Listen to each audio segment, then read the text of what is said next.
Well, I'm here today speaking with a personal hero of mine, Gavin Boby, who is a mosque buster.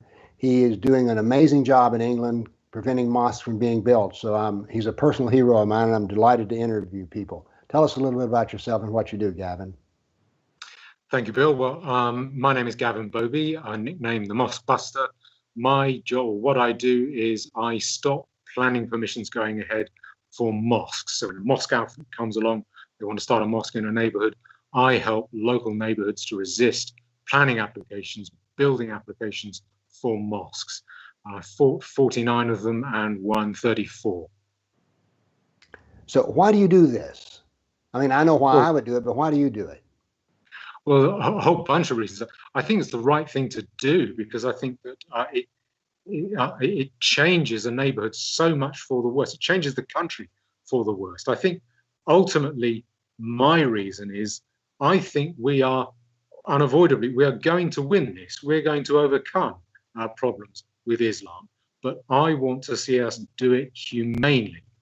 And the less territory the opposition have, then the easier it is, the more options you have available for dealing with them.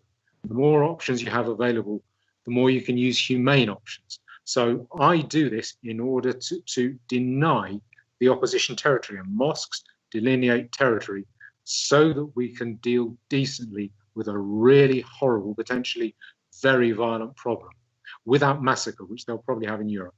We shouldn't have that here. Well, let me ask you a question. Let's say that I'm living in somewhere in England and a mosque goes in 2 houses down from me. What will happen to my property values? Well, immediately your property value will probably go down by about 10% because people won't buy near a mosque. Even if they don't care about Islam, they will think to themselves, well, if I buy it, will I be able to sell it? Because there are other people who don't want to live near a mosque. So the whole market will go down. And that's been proved because in one case, a Sikh man, in another case, a Turkish man, when they couldn't get the planning permissions they wanted, they came back and said, give me my planning permission or I'll build a mosque there, because they knew nobody wants a mosque there. So that's the first thing that will happen to the value of your property. Over time, you will find that drop in value will continue until you find yourself selling up for roughly a third of the market value of the property. That'll be years down the road, but that'll happen. How can people help you? Well, the main thing, the only thing people can realistically do is to give money, to pay money in order to help me to do what is necessary. First of all, to pay somebody to find these mosque applications, and secondly, to fight them. Now, mosque applications have to be found early, and there is no substitute for trawling through council websites, boring council web pages to find those mosque applications early so that we have the time to go after them. And then to fight a mosque application, that costs about £700 per go. That's not money that goes to me, that's money to people like printers or rail fares. And if there are about 50 to 75 new mosque planning applications in England every year, that works out at about a budget of roughly £60,000 per year to be able to fight every new mosque application in England. That's, I'm afraid, it's the ugly reality. That's the only thing people can do. I don't like it, but it comes down to funding. I'd like to make a comment here, which is this. In America, we have an expression called chump change, which means just a small amount of money. And for what you're involved in, this is chump change. I mean, it's almost insignificant. I mean, if people would realize this is better than buying insurance for their house because their values will go down. So this is nothing. Yeah, it is. It's very small, and it will save lives. Closing down some of these mosques down the line, that's going to take lives. That will kill people. Closing down some of those places. We need to respond to that problem early. It's much cheaper. I want to make a comment here, which is that this may sound weird, but I have some admiration for the way that Muslims do things. And one of the ways that I admire them is if we were Muslims, you wouldn't have to be raising this money anyway. The money would be freely and easily given. Muslims believe in financing the jihad. And we, on the other hand, seem to be weak and timid in pushing against it. So that's just a complaint from myself, is that if we were Muslims, this money would come in readily and easily. And I don't know why we're so tight-fisted with doing this. I mean, but it's just an observation I have to make. It's just a sign of the times. You're absolutely right.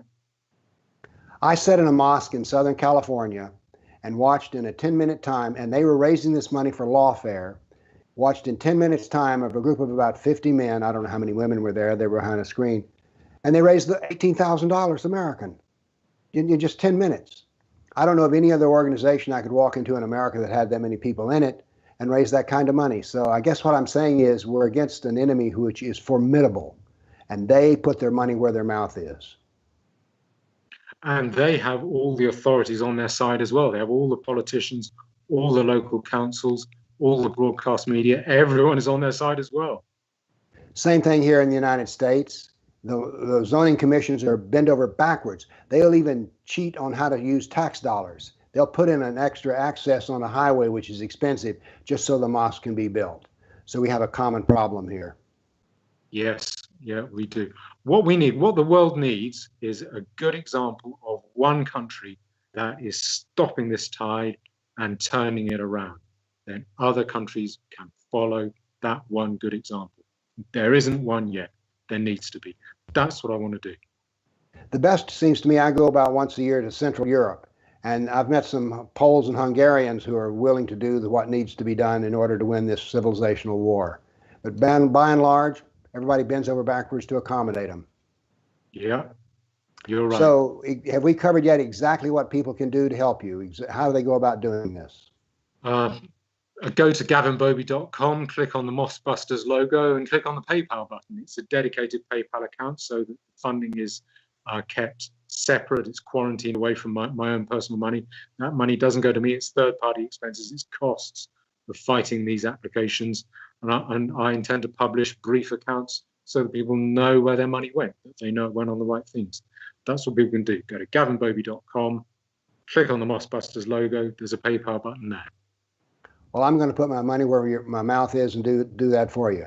Gavin, thanks so much for what you do. You're a hero of our civilization. Thank you, Bill. That means a lot coming from you.